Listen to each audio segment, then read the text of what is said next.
అందరూ కూడా ఎదురు చూస్తూ ఉంటే చంద్రబాబు నాయుడు గారికి పద్మనాభం గారి మీద ఉన్నటువంటి కడుపు మంట గతంలో మనం చూసాం. ఆయన ఇంటి మీదకి వందల మంది పోలీసులు పంపించి పద్మనాభం గారు అడిగినటువంటి మాట ఏంటండి, ఎన్నికల్లో మీరు ఇచ్చినటువంటి వాగ్దానాన్ని నెరవేర్చండి చంద్రబాబు గారు అని అడిగితే ఆయన ఇంటి మీదకి పోలీసుల్ని పంపించి ఇంట్లో ఉన్నటువంటి ఆడవాళ్ళని పాపం ఆయన తనయుడు ఫిజికలీ ఛాలెంజ్ అయినప్పటికీ కూడా కనికరం లేకుండా జుట్టు పట్టుకుని ఈడ్చుకుని పచ్చి బూతులు తిడుతూ రోడ్డు మీదకి ఈడ్చుకొచ్చినటువంటి పరిస్థితి. మరి ఆ రోజు నుంచి పద్మనాభం గారు ఎప్పుడైతే చంద్రబాబు నాయుడు గారితో విభేదించి బయటకు వచ్చారో ఆ రోజు నుంచి ఈ రోజు దాకా కూడా పద్మనాభం గారి మీద కడుపు మంట చంద్రబాబు గారికి. అందుకే యథావిధిగా ఆయన మోడస్ ఆఫ్ ఆపరేషన్ని ఇంప్లిమెంట్ చేస్తూ ఉన్నాడు.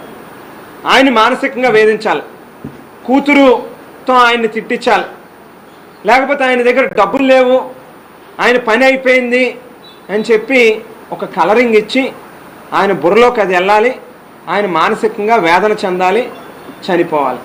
ఎన్టీ రామారావు గారి విషయంలో ఏ రకంగా అయితే చేశాడో అదే రకమైనటువంటి పద్ధతి ఈవేళ ముద్రగడ పద్మనాభం గారి మీద. కేవలం కపట ప్రేమ తప్పితే మరొకటి కాదు ఈవేళ పవన్ కళ్యాణ్ గారి విషయంలో కూడా.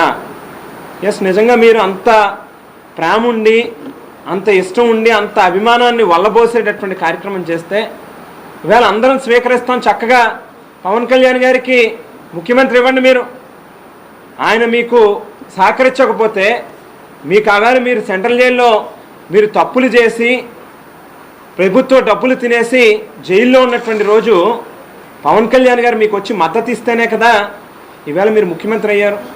నిజంగానే మీకు అంత ఆయన మీద ప్రేమ ఉంటే ఆయనకి ముఖ్యమంత్రి అవకాశం ఇవ్వచ్చు కదా. ఇప్పటికి దాదాపుగా 14 ఏళ్ళు 16 ఏళ్ళు నా అంత సీనియర్ లేరని చెప్పుకుంటున్నారు.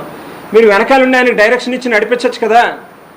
కేవలం ఎంతసేపు ఉన్నా కూడా రాజకీయంగా లబ్ధి పొందడం కోసం పవన్ కళ్యాణ్ గారిని ఒక కీలు బొమ్మ కింద ఆట ఆడుకోవడానికి, ఆయన స్వప్రయోజనం కోసం ఉపయోగించుకోవడానికి తప్పితే ఈ రాష్ట్రంలో ఉన్నటువంటి కాపులకు మాత్రం చంద్రబాబు నాయుడు గారు ఏ రోజు మేలు చేయరు.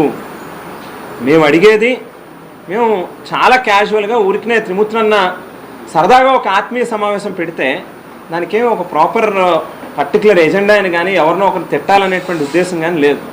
అందరం కలిసి సరదాగా ఒక చోట కూర్చున్నాం, భోంచేసాం. అయిపోయిన తర్వాత ఆ మాటల్లో పార్టీ తరఫున మన కాపు సామాజిక వర్గానికి ఏ రకంగా ఉపయోగపడాలి, మన సామాజిక వర్గం తరఫున పార్టీని ఏ రకంగా స్ట్రెంథన్ చేయాలి, 2 అంశాల మీద చర్చించుకున్నాం.